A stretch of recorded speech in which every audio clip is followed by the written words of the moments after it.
মাননীয় সংসদ নেতা, আপনি সংসদ কক্ষে প্রবেশ করার কিছুক্ষণ আগে এই সংসদের সকল সদস্য, সরকারি দল এবং বিরোধী দল থেকে বক্তব্যের মাধ্যমে একটি প্রস্তাব পাশ করেছে। আপনাকে ধন্যবাদ জানিয়ে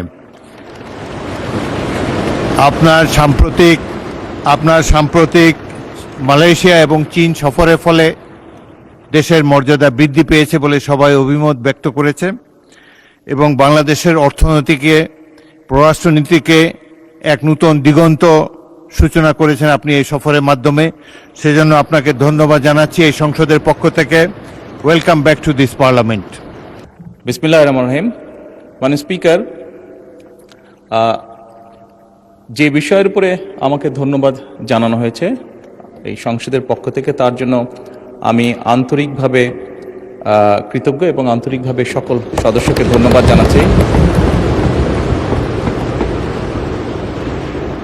মাননীয় স্পিকার, এখানে মূল বিষয় এটি হচ্ছে যে বাংলাদেশের মানুষ আমাদেরকে দায়িত্ব দিয়েছে তাদের স্বার্থ দেখার জন্য।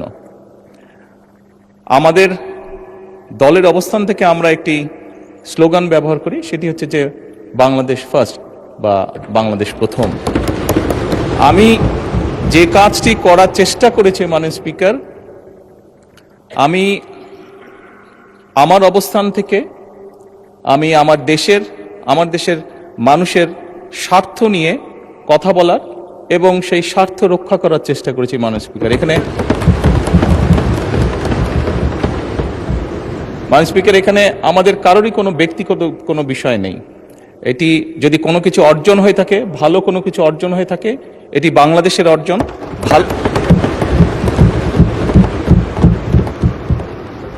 এই সফরের মাধ্যমে যদি দেশের মানুষের কোনো অর্জন হয়ে থাকে, সেটি দেশের মানুষের অর্জন মাননীয় স্পিকার।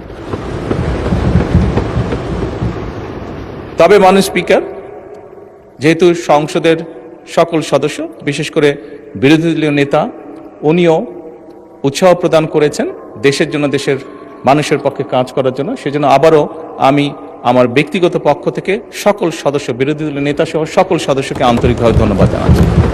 ধন্যবাদ।